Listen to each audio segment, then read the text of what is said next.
Hello বন্ধুরা, শুভ সন্ধ্যা। কি সুন্দর একটা গন্ধ আসছে। চলো বন্ধুরা, রান্নাঘরে গিয়ে দেখি তোমার দিদিভাই কি রান্না করছে।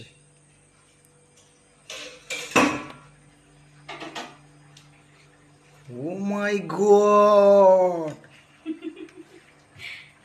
কি করছে? এ কি গো, কি করছো? तड़का के साथ रोटी होगा खाना। আমি বাঙালি মেয়ে, বলো। ও তড়কা, ডিম তড়কা করছি আর রুটি, রুটি দিয়ে তড়কা।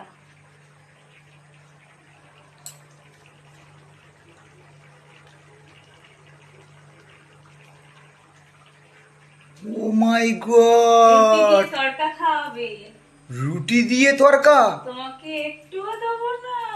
আর এই বর্ষাকালের সময় এই রুটি তরকা একেবারে চড়কা করে দিলে হতো না?